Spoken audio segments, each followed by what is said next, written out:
नवदुर्गा के 9 स्वरूपों में से देवी के छठे स्वरूप को देवी कात्यायनी के नाम से पूजा जाता है। माता कात्यायनी की पूजा नवरात्रि के छठे दिन यानी षष्ठी को बड़े धूमधाम से की जाती है। देवी की महिमा को लेकर 2 कथाएं हिंदू धर्म में अत्यंत प्रचलित हैं। देवी के इस स्वरूप की महात्म्य कथा ऋषि कात्यायन से जुड़ी होने के कारण उनका नाम कात्यायनी पड़ा। वही देवी कात्यायनी की महिमा कथा दुराचारी महिषासुर के वध से भी जुड़ी हुई है। आइए जानते हैं देवी कात्यायनी की महिमा की कथा। देवी कात्यायनी का स्वरूप अत्यंत उज्ज्वल और ज्योतिर्मय है।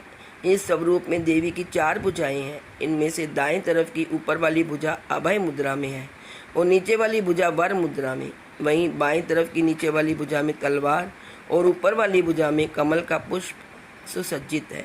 देवी कात्यायनी का वाहन सिंह है। देवी कात्यायनी की कथा का उल्लेख देवी भागवत महात्म्य और मार्कंडेय पुराण में मिलता है। पुराणों में निहित कथाओं के अनुसार कच नाम के एक प्रसिद्ध महर्षि हुआ करते थे।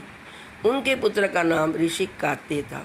आगे जाकर ऋषि कात्य के गोत्र में महर्षि कात्यायन का जन्म हुआ और ऋषि अपने तप के कारण विश्व प्रसिद्ध हुए। ऋषि कात्यायन की इच्छा थी कि देवी भगवती उनके घर पुत्री के रूप में जन्म ले, इसलिए उन्होंने कई वर्षों तक देवी भगवती की कड़ी तपस्या की। मान्यता है कि ऋषि कात्यायन की ऐसी एकनिष्ठ तपस्या से प्रसन्न होकर देवी भगवती ने तब उनकी इच्छा का मान रखते हुए उनके घर पर जन्म लिया। ऋषि कात्यायन की पुत्री होने के कारण ही देवी भगवती का नाम कात्यायनी पड़ा। महर्षि कात्यायन ने बड़े प्रेम से देवी कात्यायनी का पालन पोषण किया था। कुछ समय पश्चात पृथ्वी पर दुराचारी महिषासुर का उपद्रव सारी सीमाएं लांघ रहा था। महिषासुर को यह वरदान मिला हुआ था कि कोई भी पुरुष कभी उसे पराजित नहीं कर सकता और ना ही उसका अंत कर पाएगा। इसलिए उसे किसी का डर नहीं था और देखते ही देखते उसने देवलोक पर भी अपना अधिकार कर लिया। तब भगवान विष्णु, प्रजापति ब्रह्मा और देवादिदेव महादेव ने उसका विनाश करने के लिए अपने अपने तेज से मिलित एक देवी को उत्पन्न किया। मान्यता है कि महर्षि कात्यायन ने ही इस देवी की सर्वप्रथम विधिवत पूजा की थी, इसलिए देवी को कात्यायनी के नाम से जाना जाने लगा। वही देवी कात्यायन से जुड़ी एक अन्य पौराणिक कथा के अनुसार देवी की उत्पत्ति महर्षि कात्यायन के यहाँ आश्विन महीने की कृष्ण चतुर्दशी को हुई थी। इसके बाद महर्षि ने शुक्ल सप्तमी, अष्टमी और नवमी तक देवी की अपने आश्रम में विधिवत पूजा अर्चना की और दशमी को देवी के स्वरूप ने महिषासुर का वध किया था। यही कारण है कि देवी के इस स्वरूप को देवी कात्यायनी के नाम से जाना जाता है। महिषासुर का अंत करने के कारण देवी को महिषासुर मर्दिनी के नाम से भी जाना जाता है। इसके अलावा देवी कात्यायनी से जुड़ी एक और मान्यता ये भी है कि देवी दुर्गा का यह स्वरूप अमोघ फलदायिनी है। ब्रज की गोपियों ने करुणावतार श्री कृष्ण को अपने पति के रूप में पाने के लिए कालिंदी यमुना के किनारे देवी कात्यायनी को ही आराधना की थी। इसी कारण वर्तमान में भी देवी कात्यायनी समस्त ब्रजमंडल की अधिष्ठात्री देवी के रूप में प्रतिष्ठित है।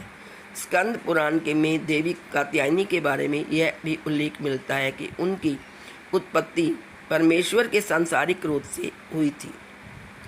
नवरात्रि के छठे दिन देवी दुर्गा के इस स्वरूप की पूजा का काफ़ी महत्व है। ऐसी मान्यता है कि देवी कात्यायनी की पूजा में लाल और सफ़ेद रंग के कपड़े पहनना बहुत शुभ माना जाता है। मान्यता तो यह भी है कि माँ कात्यायनी के चरणों में अपना सब कुछ समर्पित करते हुए उनकी आराधना करने वाले भक्तों को उनके दर्शन प्राप्त हो जाते हैं। देवी के इस स्वरूप के पूजन से भक्तों में एक अद्भुत शक्ति का संचार होता है। देवी कात्यायनी का ध्यान गोधूली बेला में करना चाहिए। देवी कात्यायनी की आराधना का मंत्र है ओम देवी कात्यायने नमः, अर्थात ओमकार के जैसे निर्विकार स्वरूप वाली देवी कात्यायनी की कृपा व शुभ दृष्टि हम पर बनी रहे। हम उन्हें बारंबार नमस्कार करते हैं। ऐसी मान्यता है कि देवी कात्यायनी को शहद अत्यंत प्रिय है, इसलिए नवरात्रि के छठे दिन देवी कात्यायनी की पूजा में शहद या शहद से बनी चीज़ों का भोग लगाना चाहिए। देवी कात्यायनी के विधिवत पूजन के पश्चात महादेव की भी पूजा करने की परंपरा है। देवी दुर्गा के कात्यायनी अवतार की कथा हमें यह सीख देती है कि अगर भक्ति और संकल्प सच्चा हो तो परम प्रकृति की कृपा सदैव बनी रहती है।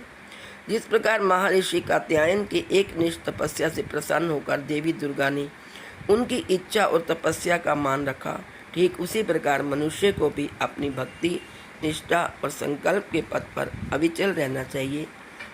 इससे प्रसन्न होकर माँ देवी मनुष्य पर भी अपनी कृपा बरसा सकती है और मनुष्य की सारी मनोकामनाएं पूर्ण करती है। तो आप सब मेरे साथ मिलकर बोलिए, माँ कात्यायनी की जय। जय माता दी।